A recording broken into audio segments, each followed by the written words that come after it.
para peramal kesalahan atas berbagai ramalannya di tahun 2022, di mana Lesti dan Rizky Bilar menjadi objek banyak dari peramal yang meramalkan bahwa mereka berdua akan turun pamor di tahun 2022.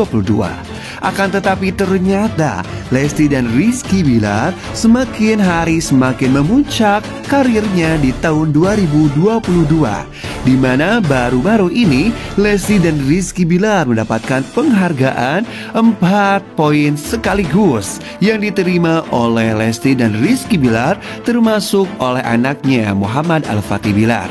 Tentu ini merupakan kebahagiaan sekaligus membantah berbagai ramalan terhadap mereka berdua. Ramalan yang menyatakan bahwa mereka berdua akan kehilangan job, ternyata semua itu terbantahkan. Karena ternyata di tahun 2022 Leslar semakin bersinar.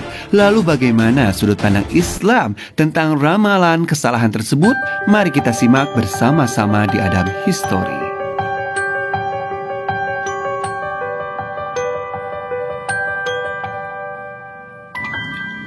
Assalamualaikum warahmatullahi wabarakatuh. Sahabat netizen yang budiman, kembali lagi bersama saya Adam Ilyasin di Adam History.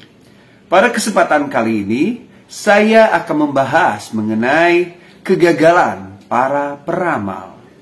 Hal ini berkaitan dengan Lesti Kejora yang beberapa hari kemarin baru saja mendapatkan penghargaan dari Kiss Award sebagai pendangdut terkis, pasangan terkis, dan penghargaan yang lainnya. Tentu ini merupakan sebuah kebahagiaan bagi Lesti dan Rizky Bilar sebagai orang yang telah mendapatkan penghargaan yang sangat luar biasa. Ini merupakan salah satu dari bentuk kesuksesan yang didapatkan oleh mereka berdua. Bahkan termasuk Baby Al juga yang baru saja lahir sudah mendapatkan penghargaan sebagai baby terkis. Tentunya ini membantah berbagai ramalan yang ditunjukkan untuk Leslar ini.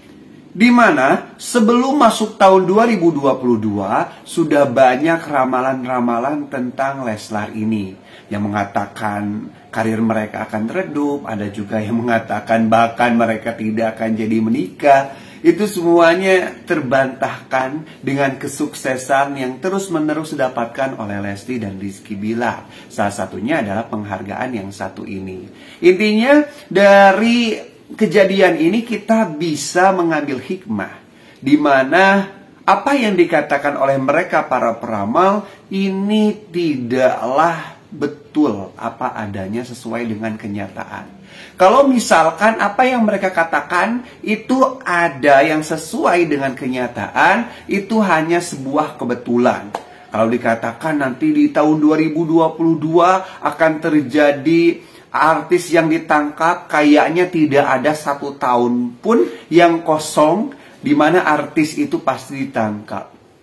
Kalau dikatakan itu pasti akan ada bencana di tahun 2022, itu pun pasti tidak ada 1 tahun pun yang tidak ada bencananya. Artinya semua yang dikatakan oleh peramal adalah hal yang sudah biasa terjadi dalam 1 tahun tersebut. Jadi jangan sampai kita itu termakan omongan ataupun ramalan yang istilahnya itu akan menjerumuskan kita pada kemusyrikan, bahkan akan mendatangkan kita pada kewaswasan. Nah, maka kalau saya lihat masih banyak orang-orang yang pengen diramal inilah, diramal itulah. Hati-hati ketika kita meminta untuk diramal, maka ketika kita membenarkan apa yang disebutkan oleh peramal tersebut, maka sholat kita tidak akan diterima selama 40 hari. Jadi jangan sampai seperti itu ya. Biarkan apa masa depan kita itu adalah rahasia Allah. Tugas kita hanyalah untuk berusaha. Jangan sampai karena kita tahu masa depan, kita malah berleha-leha. Ataupun dengan tahu masa depan, kita menjadi was-was. Karena kita tahu masa depan kita. Makanya, kalau kita tidak ingin mabuk dalam perjalanan, tidurlah saat kita berjalan. Karena ketika kita tidur dalam perjalanan, maka kita tidak akan mengetahui bagaimana sulit dan liku-likunya jalan. Seperti itu. Tapi kalau kita misalkan memaksakan diri ingin mengetahui bagaimana liku-likunya perjalanan, ataupun kita sudah mengetahui bagaimana ekstrim jalannya, maka jangankan kita berjalan setengah perjalanan, masuk mobil aja kita sudah mau muntah. Seperti itu. Biarkan semuanya jadi rahasia. Ini adalah hikmah kenapa kita itu tidak boleh mengetahui masa depan kita seperti apa. Bagaimana takdir itu Allah rahasiakan. Hikmahnya adalah supaya kita itu tetap berusaha untuk menggapai segala sesuatu yang kita inginkan. Kita tidak terlena ketika kita mengetahui bahwa masa depan kita itu akan baik. Bayangkan kalau kita sudah mengetahui masa depan kita akan baik, nanti akan leha-leha. Ngapain aku berusaha? Toh aku juga sudah tahu bagaimana nanti di masa depan aku akan jadi apa. Akhirnya jadi leha-leha. Atau bahkan jadi was-was. Kenapa? Karena aku udah tahu masa depan aku itu akan sulit seperti itu. Aku berusaha juga, ngapain kok nanti masa depan aku seperti itu. Akhirnya seperti itu. Jadi ingat, takdir Allah itu ada yang di Lauhil Mahfuz, ada yang fi ilmillah. Yang di Lauhil Mahfuz itu memang masih bisa dihapus dan bisa dihentikan.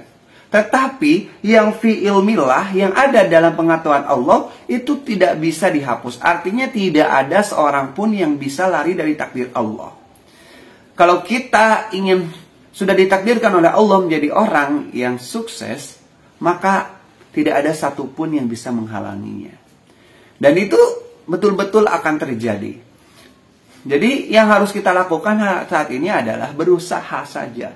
Jangan sampai kita malah mencari tahu bagaimana nanti kita di masa depan. Apakah kita nanti akan sukses, apakah nanti kita akan jadi.